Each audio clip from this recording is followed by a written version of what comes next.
Behold, tomorrow about this time will I cause it to rain a very grievous hail, such as hath not been in Egypt since the foundation thereof even until now. Now, the land of Egypt is a land of no rain.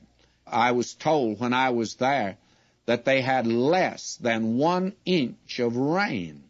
And the year that I was there, it was, of course, early spring, in long about May, and they had not had a drop of rain that year. And I do not know how much they got during the year, but it averages out less than 1 inch of rain. Now they're going to have a rain, and the kind of which they could do without. And we are told here, verse 19, Send therefore now and gather thy cattle and all that thou hast in the field, for upon every man and beast which shall be found in the field, and shall not be brought home, the hail shall come down upon them, and they shall die.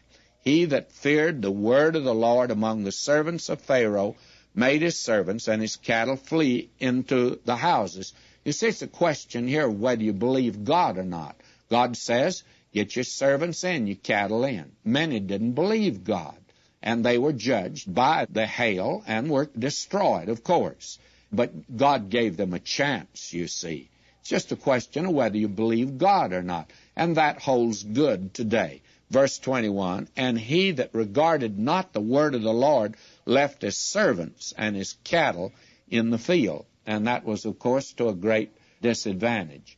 Now, Isis is the goddess of the air, and you find a great deal that's said about her in the religion of Egypt.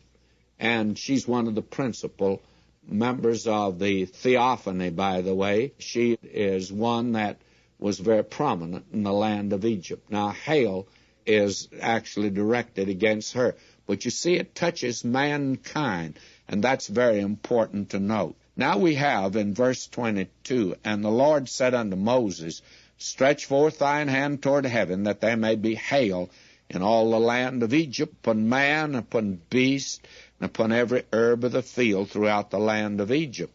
And Moses stretched forth his rod toward heaven, and the Lord sent thunder and hail, and the fire ran along upon the ground, and the Lord rained hail upon the land of Egypt. So there was hail, and fire mingled with the hail, very grievous, such as there was none like it in all the land of Egypt, since it became a nation. And the hail smote throughout all the land of Egypt, all that was in the field, both man and beast, and the hail smote every herb of the field, and brake every tree of the field. Now, those that didn't believe God, naturally, they made no provision for protection. That's the same message that God has for the world today, that judgment is coming, and that a man's not wise today to go on as if nothing is going to happen. It was that way in the days of Noah. It will be that when he comes again in judgment. And here you have a great many didn't believe God. All God does is ask you to believe him. Now again, we're reminded of the fact in verse 26, Only in the land of Goshen, where the children of Israel were, was there no hail.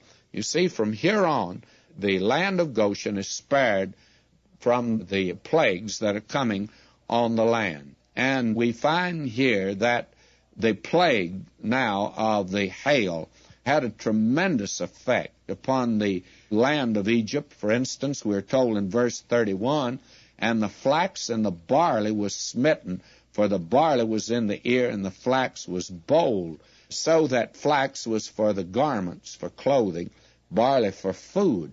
And the wheat and the rice also, we're told, was smitten. They weren't grown up. It was all beaten down. And this was a judgment against the food stuff and the clothing. You see, God is now striking at man, and Pharaoh was smitten first, and he ought to wake up, but he's not. He's hardened. We're told here, verse 35, And the heart of Pharaoh was hardened, neither would he let the children of Israel go, as the Lord had spoken by Moses. He would not yield yet. Well, you wonder what it's going to take to make it possible for this man to let them go.